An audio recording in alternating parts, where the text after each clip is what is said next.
അന്യരെ വിധിക്കരുത്, വിധിക്കപ്പെടാതിരിക്കുവാൻ നിങ്ങൾ വിധിക്കരുത്. നിങ്ങൾ വിധിക്കുന്ന വിധിയാൽ തന്നെ നിങ്ങളും വിധിക്കപ്പെടും. നിങ്ങൾ അളക്കുന്ന അളവ് കൊണ്ട് തന്നെ നിങ്ങൾക്കും അളന്നു കിട്ടും. നീ സഹോദരൻ്റെ കണ്ണിലെ കരട് കാണുകയും നിന്റെ കണ്ണിലെ തടിക്കഷ്ണം ശ്രദ്ധിക്കാതിരിക്കുകയും ചെയ്യുന്നത് എന്തുകൊണ്ട്? അഥവാ നിന്റെ കണ്ണിൽ തടിക്കഷ്ണം സഹോദരനോട് ഞാൻ നിന്റെ കണ്ണിൽ നിന്ന് കരടെടുത്തു കളയട്ടെ എന്ന് എങ്ങനെ പറയും? കപടനാട്യക്കാരാ, ആദ്യം സ്വന്തം കണ്ണിൽ നിന്ന് തടിക്കഷ്ണം എടുത്തു മാറ്റുക. അപ്പോൾ സഹോദരൻ്റെ കണ്ണിലെ കരടെടുത്തു കളയുവാൻ നിനക്ക് കാഴ്ച തെളിയും. വിശുദ്ധമായത് നായ്ക്കൾക്ക് കൊടുക്കരുത്, നിങ്ങളുടെ മുത്തുകൾ പന്നികൾക്ക് ഇട്ടുകൊടുക്കരുത്. അവ അത് ചവിട്ടി നശിപ്പിക്കുകയും തിരിഞ്ഞ് നിങ്ങളെ ആക്രമിക്കുകയും ചെയ്തേക്കാം. പ്രാർത്ഥനയുടെ ശക്തി. ചോദിക്കുവിൻ, നിങ്ങൾക്ക് ലഭിക്കും. അന്വേഷിക്കുവിൻ, നിങ്ങൾ കണ്ടെത്തും. മുട്ടുവിൻ, നിങ്ങൾക്ക് തുറന്നു കിട്ടും. ചോദിക്കുന്ന ഏവനും ലഭിക്കുന്നു, അന്വേഷിക്കുന്നവൻ കണ്ടെത്തുന്നു, മുട്ടുന്നവന് തുറന്നു കിട്ടുകയും ചെയ്യുന്നു. മകൻ അപ്പം ചോദിച്ചാൽ കല്ല് കൊടുക്കുന്ന ആരെങ്കിലും നിങ്ങളിലുണ്ടോ? അഥവാ മീൻ ചോദിച്ചാൽ പാമ്പിനെ കൊടുക്കുമോ? മക്കൾക്ക് നല്ല വസ്തുക്കൾ കൊടുക്കണമെന്ന് ദുഷ്ടരായ നിങ്ങൾ അറിയുന്നുവെങ്കിൽ നിങ്ങളുടെ സ്വർഗസ്ഥനായ പിതാവ് തന്നോട് ചോദിക്കുന്നവർക്ക് എത്രയോ കൂടുതൽ നന്മകൾ നൽകും. മറ്റുള്ളവർ നിങ്ങൾക്ക് ചെയ്തു തരണമെന്ന് നിങ്ങൾ ആഗ്രഹിക്കുന്നതെല്ലാം നിങ്ങൾ അവർക്ക് ചെയ്യുവിൻ. ഇതാണ് നിയമവും പ്രവാചകന്മാരും.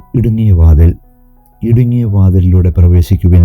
വിനാശത്തിലേക്ക് നയിക്കുന്ന വാതിൽ വിസ്തൃതവും വഴി വിശാലവുമാണ്, അതിലെ കടന്നു പോകുന്നവർ വളരെയാണ് താനും. എന്നാൽ ജീവനിലേക്ക് നയിക്കുന്ന വാതിൽ ഇടുങ്ങിയതും വഴി വീതി കുറഞ്ഞതുമാണ്, അത് കണ്ടെത്തുന്നവരോ ചുരുക്കം. വ്യാജ പ്രവാചകന്മാർ.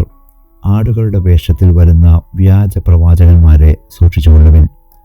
ഉള്ളിൽ അവർ കടിച്ചു ചീന്തുന്ന ചെന്നായ്ക്കളാണ്. ബലത്തിൽ നിന്ന് അവരെ മനസ്സിലാക്കാം.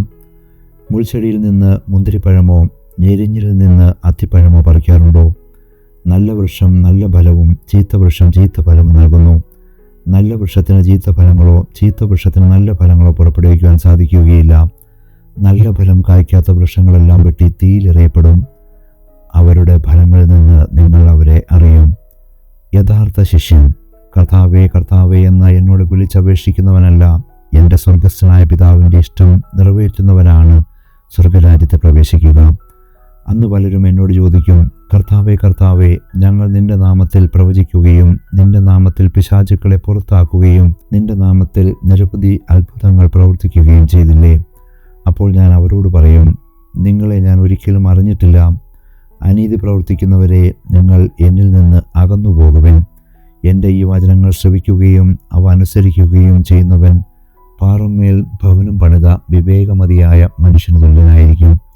മഴ പെയ്തു, വെള്ളപ്പൊക്കമുണ്ടായി, കാറ്റൂതി, അത് ഭവനത്തിന്മേൽ ആഞ്ഞടിച്ചു, എങ്കിലും അത് വീണില്ല.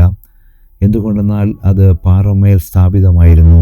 എൻ്റെ ഈ വചനങ്ങൾ കേൾക്കുകയും എന്നാൽ അത് അനുസരിക്കാതിരിക്കുകയും ചെയ്യുന്നവൻ മണൽപ്പുറത്ത് ഭവനം പണിത ഭോഷന് തുല്യനായിരിക്കും. മഴ പെയ്തു, വെള്ളപ്പൊക്കമുണ്ടായി, കാറ്റൂതി, അത് ഭവനത്തിന്മേൽ ആഞ്ഞടിച്ചു, അത് വീണുപോയി, അതിൻ്റെ വീഴ്ച വലുതായിരുന്നു. യേശു ഈ വചനങ്ങൾ അവസാനിപ്പിച്ചപ്പോൾ ജനാവലി അവൻ്റെ പ്രബോധനത്തെ പറ്റി വിസ്മയിച്ചു. അവരുടെ നിയമജ്ഞരെ പോലെയല്ല, അധികാരമുള്ളവനെ പോലെയാണ് അവൻ പഠിപ്പിച്ചത്.